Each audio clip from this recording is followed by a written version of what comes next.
Chegamos no Salmo 107. Chegamos no último livro do Saltério. Até aqui nós vimos 4 livros que foram 4 sessões dentro do próprio livro dos Salmos, que foi compilado, que foi pensado, que o Espírito de Deus usou Esdras. Acredita-se que foi Esdras que reuniu, que compilou por uma lógica. Houve uma lógica. Até aqui você viu, você acompanhou, você que está acompanhando. E se você ainda não acompanhou, por favor, não perde essa oportunidade. Nós estamos maratonando os Salmos. Nós estamos entendendo toda a lógica dele e chegamos hoje no último livro do Saltério. Uau! Serão 44 salmos, nós estamos chegando, apontando-se para o final desse propósito.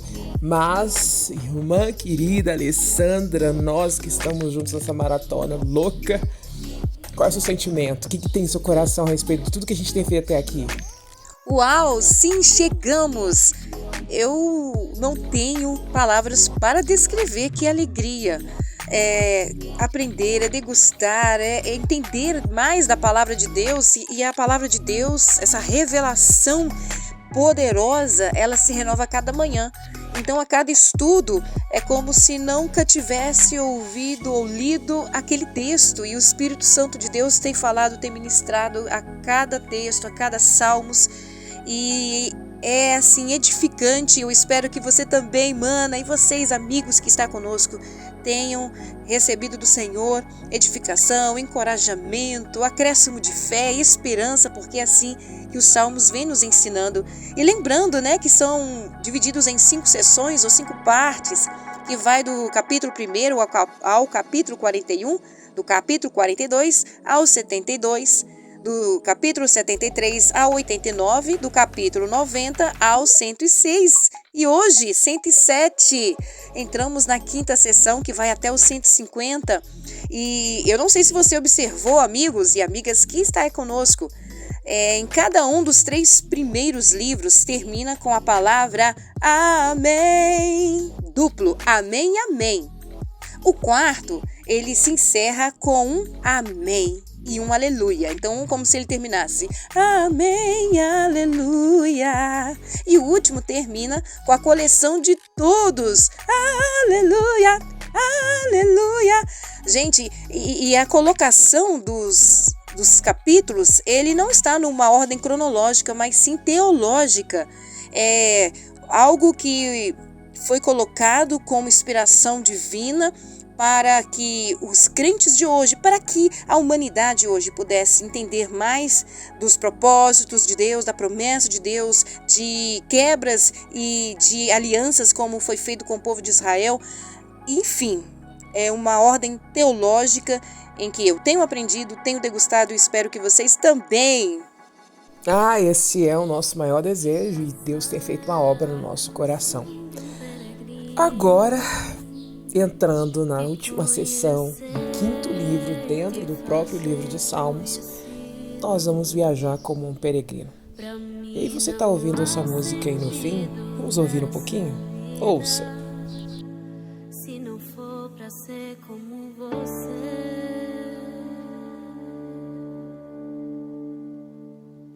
pra mim não há sentido nessa vida.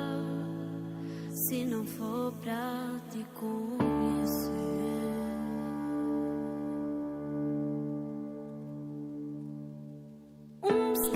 Eu não sei se você já se enxergou como um viajante, como alguém que chegou aqui nesta vida com uma jornada, com uma missão a cumprir, e que está apenas de passagem, porque está rumando ou se dirigindo a um lugar específico.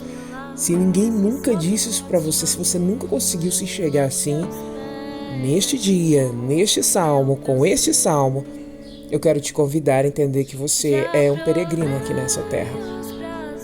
E quando a gente pensa em peregrino, eu penso no livro mais famoso da teologia. Ele só fica atrás da Bíblia.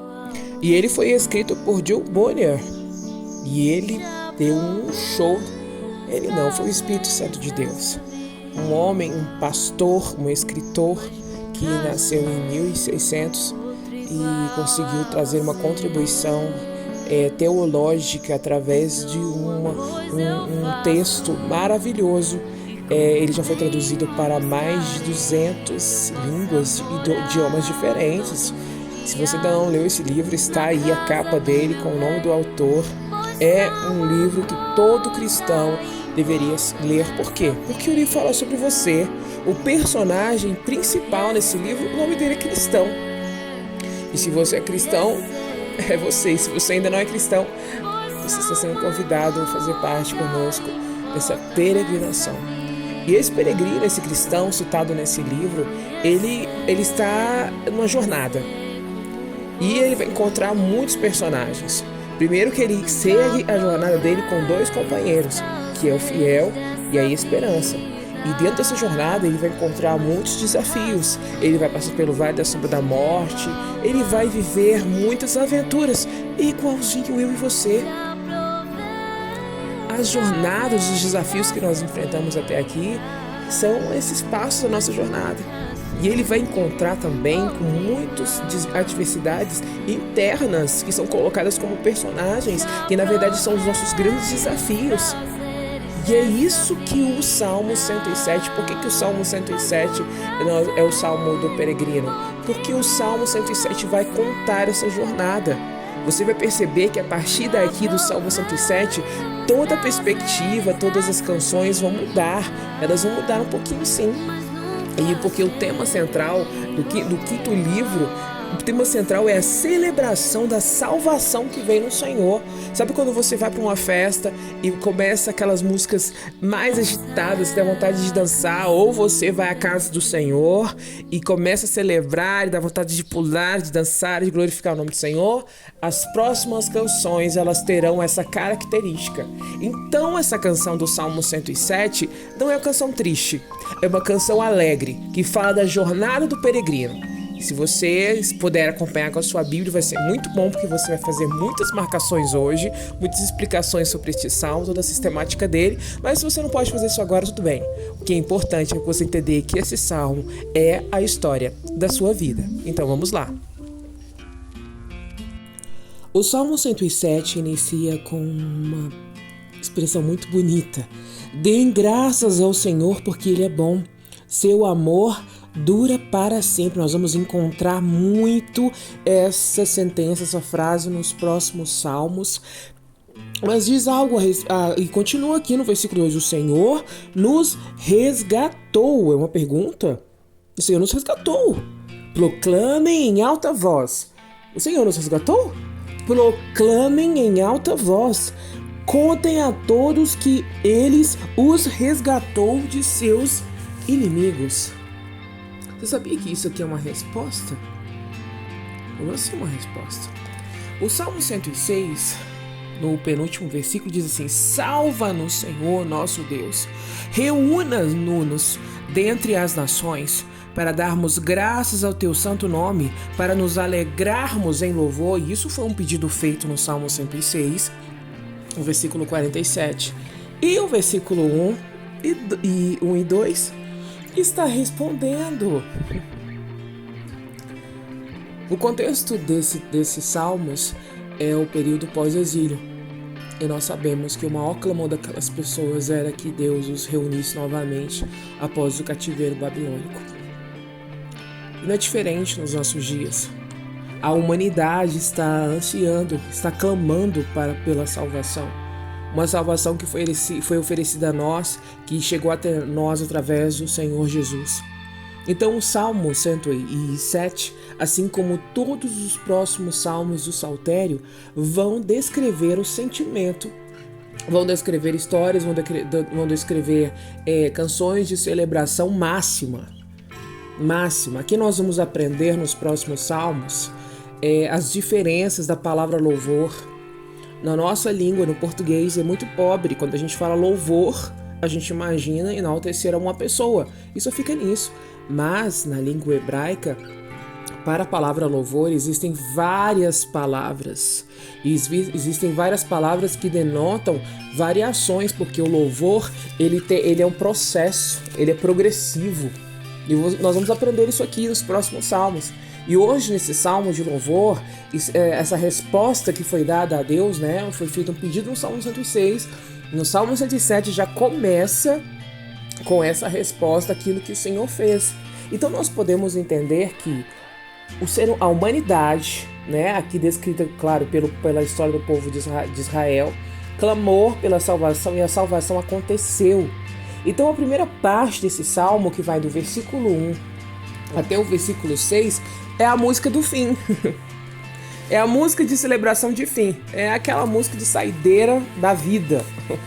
Nós sabemos que a música saideira da vida é quando nós entrarmos pelas portas dos céus e vivermos eternamente com o nosso Deus. Essa é a música saideira do fim. Então essas próximas músicas, essas próximas canções, elas terão esse sentimento. Aleluia! E ela é uma resposta, como eu falei, e ela também pode ser entendida como um prêmio. A jornada do peregrino tem um prêmio. Então essa música aqui começou do fim do fim. E a gente vai entender que jornada é essa. Então a descrição da próxima jornada, espero que você esteja marcando na sua Bíblia, do versículo 4 ao versículo 9 vem a peregrinação do peregrino, quando ele perde o rumo. Quando o peregrino perde o rumo, que vai do versículo 4 ao versículo 9. A terceira parte vem quando o peregrino perde a liberdade, que vai do versículo 10 ao versículo 16. A quarta parte vem quando o peregrino perde a saúde, que vem do versículo 17 ao versículo 22. A quinta parte, quando o peregrino perde a esperança, do versículo 23 até o versículo 32. E a sexta parte, quando o peregrino perde o lar, que vai do versículo 33 a 43. Então, como você percebeu, a jornada do peregrino começa aqui no Salmo 107 do final. O final da nossa história nós já sabemos. E nós descobrimos isso. Nós estamos descobrindo isso a partir dos próximos salmos aqui, quais são as músicas do final da nossa história. Mas nessa peregrinação, nesse nosso caminho, nessa nossa jornada, existem muitos desafios. Não se engane. Você que está seguindo a Cristo, você pegou uma contramão do normal. Você está nadando fora da correnteza.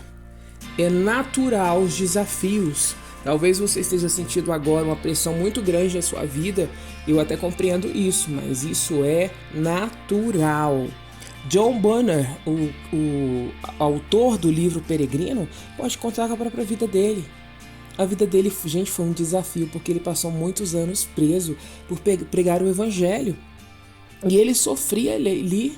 Ele nasceu num momento conturbado entre o protestantismo e o domínio da Igreja Católica, e era uma confusão, e existiam guerras civis. E dentro dessas guerras, ele foi preso por pregar o evangelho. O peregrino ali no livro, né, o cristão, é o próprio John Bunyan, assim como nós, que estamos vivendo aqui, que estamos passando os desafios. Então, o primeiro desafio que mostra aqui na palavra de Deus é que o peregrino perde o rumo, que vai do versículo 4 até o versículo 9. Veja aí. Eles vagavam pelo deserto perdidos, sem lar, famintos e sedentos, chegavam à beira da morte. Em sua aflição, clamaram ao Senhor, e ele os livrou dos seus sofrimentos. Por favor, marca esse versículo aí, porque ele é uma repetição. No versículo 6, ele vai se repetir no versículo 13, ele vai se repetir no versículo 19, ele vai se repetir no versículo 22. Provavelmente um tipo de estrofe da música, não tem as estrofes que a gente repete, então, possivelmente seja uma estrofe da canção. Mas não é só esse versículo que repete, não. Veja aí no versículo 8, que louvem ao Senhor por seu grande amor e pelas suas maravilhas que fez pela humanidade. O versículo 8, você pode marcar. Vai repetir no versículo 8, no versículo 15, no versículo 21 e no versículo 31. Nesse primeiro momento aqui, nós vemos a descrição do povo de Israel, que estava perdido sem lar, preso num lugar, sendo esmagado, sem segurança. E aí eu marquei aqui os verbos: que o Senhor os livrou, que o Senhor os conduziu e o Senhor saciou das suas necessidades. É uma grande verdade. Buscar primeiro o reino de Deus, sua justiça, todas as coisas vos serão acrescentadas. E as coisas daquele texto ali são as coisas básicas da vida. né? Tem muita gente que acha que se à medida que você servir ao Senhor, Ele vai te dar coisas legais. Aí você faz com o interesse de receber as coisas do Senhor. Epa, peraí, não é assim não. Buscar ao Senhor com vontade, por amor, porque você ama aquilo. Porque você ama servir ao Senhor, servir as pessoas da casa do Senhor, servir as pessoas no mundo também. Você ama, é a sua vida. E aí a palavra do Senhor é certa, como está escrito aqui. O Senhor vai nos livrar. Quantos livramentos nós temos para contar? O Senhor vai saciar nossa sede, nossa vontade, nossas necessidades, todas as necessidades básicas. E Ele vai nos conduzir, porque de fato o Senhor está nos conduzindo a essa jornada. O terceiro ponto que fala sobre o peregrino que perde a liberdade vai do versículo 10 ao versículo 16. Essas pessoas, o povo de Israel, eles tinham uma casa, o lar, uma vida normal, e eles perderam a liberdade. E eles se rebeliaram contra o Senhor, porque eles quiseram viver a vida deles como eles queriam. E aí a gente precisa ir lá em Romanos, no capítulo 3, no versículo 23 e 24, e ler algo, descobrir algo sobre isso.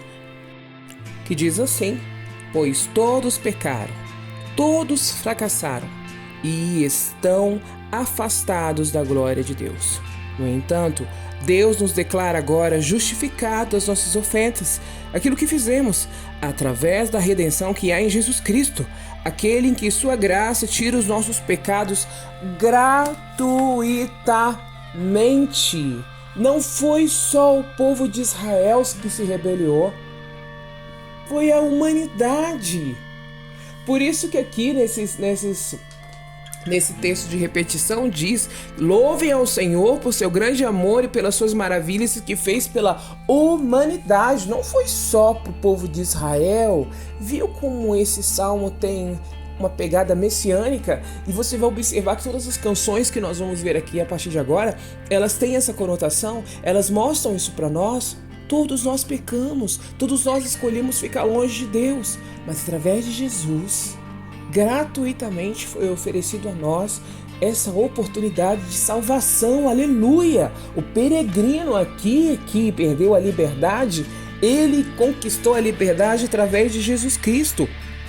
Todo aquele que rejeita a mensagem de vida oferecida por Deus em Cristo é um prisioneiro do pecado, e somente Jesus pode libertar. Sim, lá em Lucas 1, no versículo 78 e 79, nós vamos ver sobre isso. Diz assim: porque o nosso Deus é misericordioso e bondoso, e o sol nascente vai raiar sobre nós para dar luz àqueles que achavam que estavam na escuridão e na sombra da morte, para guiar os nossos passos no caminho da paz. Novamente, o entendimento que nós estamos numa jornada, no caminho. Sabia que os cristãos eram reconhecidos como o povo do caminho? Nós somos o povo que está no caminho, numa jornada, seguindo a nossa fé cristã, nosso processo, como nós aprendemos no Salmo 103, que a salvação é um processo. Nós somos salvos, estamos salvos e seremos salvos, então nós vamos continuar o nosso caminho, nossa jornada com o nosso Deus. E o outro ponto aqui, que é o ponto 4, quando o peregrino perde a saúde. Você já perdeu a saúde? E aqui o texto fala, do versículo 17 até o versículo de 22. E aqui fala de uma insensatez, onde há um conflito das portas da morte. E aí nós podemos lembrar de Jó, que ficou à beira da morte. Foi culpa dele que ele ficou naquele estado? Não foi, né? Nem toda doença que vem sobre nós... Por favor, entende isso. Nem toda doença que vem sobre nós é por causa do pecado. É por causa de algum erro que nós cometemos. Claro que tem muita gente que não cuida da saúde. Nós muitas vezes falhamos em cuidar da nossa saúde. E não fazemos check-up, não fazemos exames, não cuidamos da nossa saúde, não cuidamos da nossa alimentação. E nós cavamos sim doenças para o nosso corpo. Por favor, entende isso. Mas existem situações como a de Jó, que a doença vem sobre ele. Deus ordenou. Muitas vezes nós falamos, Deus permitiu, como se Deus pedisse autorização para alguém. Não, Ele não pede autorização para ninguém, gente. Deus é Deus, Ele é soberano. E às vezes a doença vem sobre nós. E o que a gente faz com a doença vem? A gente senta, chora e se lamenta? Não. Olha aqui o que o texto fala. Olha que maravilha. No verso 18 fala: não conseguiam nem pensar em comer e estavam às portas da morte. Mas o versículo de repetição aqui: em sua aflição clamaram ao Senhor e ele os livrou dos sofrimentos. Vejam que o grande segredo aqui é o clamar. Você tem que clamar, você vai ter que se dirigir ao Senhor, mas aqui o segredo desse texto aqui: ele enviou a palavra e os curou e os resgatou da morte. A palavra de Deus é o remédio. É o remédio para as suas doenças da alma, é o remédio para as suas doenças do corpo, é o remédio para as suas doenças espirituais. A palavra de Deus é o remédio. Por isso que precisa fazer parte dos nossos dias, fazer parte de nós, fazer parte das nossas palavras. Nós temos que proferir as palavras e não simplesmente aceitar as circunstâncias. E aqui novamente vem o versículo de repetição: louvem o Senhor por seu grande amor, pelas maravilhas que faz pela humanidade. Ainda fala: ofereçam sacrifícios e ações de graças e anunciem suas obras com canções alegres. Não é com canções tristes, é com canções alegres. E aí vem a outra parte desse texto, que é a quinta parte, que fala sobre o peregrino quando ele perde a esperança. Você já perdeu a esperança? Misericórdia! Quando alguém perde a esperança, já era. A esperança é que nos mantém de pé. E aí ele começa a citar aqui, ele ilustra, né? Lembrando que os salmos são uma poesia, ele usa a ilustração de um marinheiro que estava num navio, que percorria rotas comerciais nos mares. Dá aquele entendimento de alguém que está seguindo a sua vida, que está seguindo a sua jornada, que alguém que conhece, que vê as obras do Senhor. Por sua ordem os ventos levantam ou agitam as ondas. Você já viu em algum momento sua vida está de boa? Você está fluindo nesse mar que é a vida, na jornada, lembra? Peregrino, seguindo, e de repente vem as ondas fortes. De repente vem a chuva, trovões, e fica tudo horrível. Não sei se você já passou por alguma tempestade no meio do mar. É horrível, misericórdia, dá muito medo. A sensação é que você vai morrer. Qualquer momento você vai cair na água e já era. Essa é a sensação, passar por uma tempestade no mar. E aqui, nessa descrição, o peregrino, ele está no momento da vida dele que Deus deu ordem. Novamente eu digo, não é que a gente fica falando Deus permitiu. Não, Deus deu ordem, Ele manda e Ele comanda na sala do trono. E aí você pensa assim: meu Deus, foi uma situação ruim que Ele permitiu. Sim, para trazer de volta você para o caminho. Quantas situações eu poderia testemunhar para vocês que parecia que Deus, que brincadeira é essa comigo? Mas na verdade, depois de passar a situação, eu entendi que Deus estava me colocando de volta no caminho da peregrinação, no caminho certo.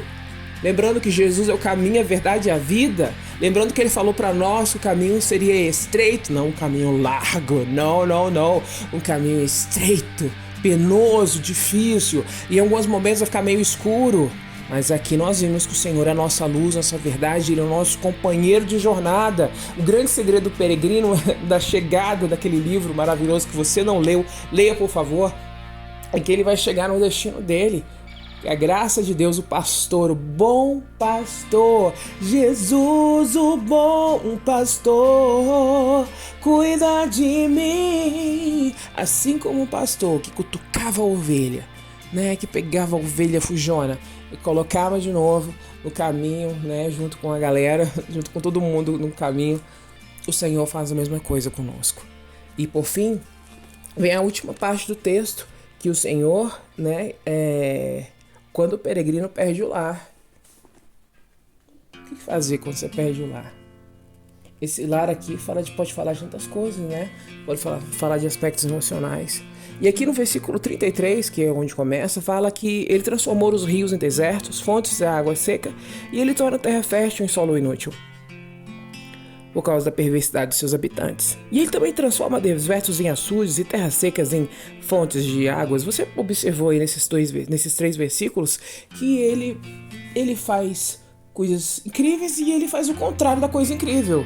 Você já viu isso na sua vida? Tudo ficando ruim. E o que está acontecendo? É a mão do Senhor. O Senhor trazendo para você um julgamento e até uma amostra da soberania dele. O grande erro na nossa vida é que nós não conhecemos a profundidade dos mistérios de Deus. E muitos de nós se contentam com isso. E aí ele continua no versículo 36, ele leva os famintos e estabelece para construírem suas cidades, o lar, semeia campo, plantas e videiras em grandes colheitas, o trabalho. Ele os abençoa e ali criam famílias, uma estrutura emocional. Seus rebanhos não param de crescer.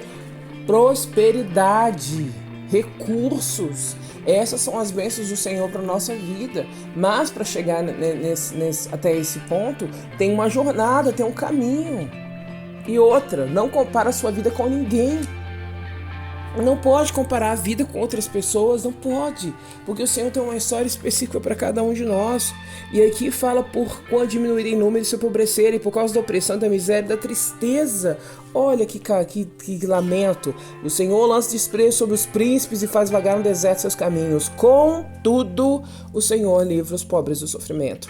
Aumente suas famílias como seus rebanhos. Os justos verão essas coisas e se alegrarão, enquanto os perversos serão calados. E por fim ele termina: quem é sábio levará tudo isso a sério, perceberá que tudo que tem sido leal, o seu amor ao Senhor.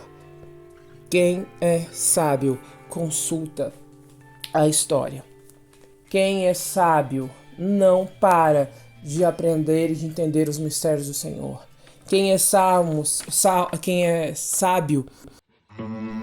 o peregrino descrito nesse texto, que somos nós, qualquer cristão, ele passou pela adversidade no versículo 2. Ele passou por trabalhos penosos no versículo 2.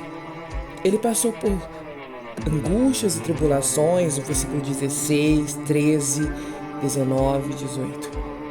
Ele passou por aflições no versículo 10, 17. A opressão no versículo 39 e 41. Mas, como vocês viram, no início do texto, porque esse texto começou do início para o final, rendei graças ao Senhor, porque Ele é bom, o seu amor dura para sempre. O Senhor nos resgatou. Proclamem em alta voz.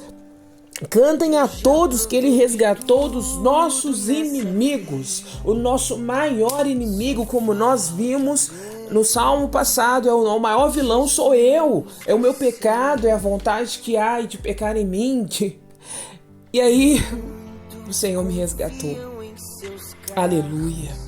Salmos de aleluia. Quando Charles Spurgeon falou sobre a vida de John Bunyan, ele falou assim: fure em qualquer parte e você verá que o sangue dele é bíblico e a própria essência da Bíblia foi dele. Ele não consegue falar nem citar um texto se sua derme não estiver cheia da palavra de Deus. Charles Spurgeon conseguiu enxergar na vida desse autor, do autor peregrino, o que é uma vida cheia da palavra de Deus. E John Piper, que escreveu sobre ele também, ele escreveu algumas características do que o sofrimento fez com o John Bunyan, os efeitos do sofrimento sobre a vida dele. E ele observou que ele foi chamado a ser um escritor. O sofrimento dele apontou o fato de ficar tantos anos preso, porque Deus tinha para ele uma inspiração para gerar um tipo de obra literária que, como eu falei, até hoje é a obra mais lida depois da Bíblia, traduzida para mais de 200 idiomas. Ele foi chamado para ser um pastor que ama suas ovelhas. A igreja dele só tinha 120 igrejas e mesmo assim ele era apaixonado nas suas ovelhas. Ele não era um mega pastor como hoje nós conhecemos, muitos pastores que nem conhecem suas ovelhas. Não, ele conhecia suas ovelhas e ele amava suas ovelhas. E ele os encorajou ao discipulado, e ele encorajou a viver um discipulado radical, a pagar o preço pelo discipulado. E isso nós encontramos no livro Peregrino. Existe um preço a ser pago na nossa jornada cristã. Para seguir a Cristo não é só uma decisão, estou seguindo a Cristo e pronto, não. É mudar de direção, é nadar contra a correnteza das influências deste mundo, contra as influências da televisão, contra as influências da cultura, contra as influências propagadas pela internet, pelas redes sociais. É viver uma vida diferente. E ele se apegou à palavra de Deus. Quer significado maior na vida de uma pessoa quando ela se apega à palavra de Deus, porque, como foi dito aqui, a palavra de Deus nos cura. Esse é o segredo da jornada do peregrino. Esse é um segredo para nós, para nossa vida. E no nome de Jesus, neste momento, eu oro em favor da sua vida e oro também em favor da minha vida, para que a graça do Senhor, para que o discernimento do Senhor brilhe sobre nós, trazendo um esclarecimento dessa jornada, que a gente possa enxergar essa jornada, que a gente possa se apegar a Cristo que está nos conduzindo a essa jornada, que possamos nos envolver e impregnar a nossa vida como John Bunyan, que se impregnava da palavra de Deus, que tudo que tinha nele fluía a palavra de Deus. No nome de Jesus, que nossa vida, que nossas ações, que nosso viver possam dar testemunho disso. E que possamos ir nos alegrar, regozijar, cantar hinos de louvor pela salvação que o Senhor nos entregou, que o Senhor nos deu, que possamos celebrar, que nossa vida seja uma vida de celebração, um testemunho, claro, do poder, da vontade do Senhor Jesus. Nós te louvamos, Senhor, nós te agradecemos pela sua palavra. Amém.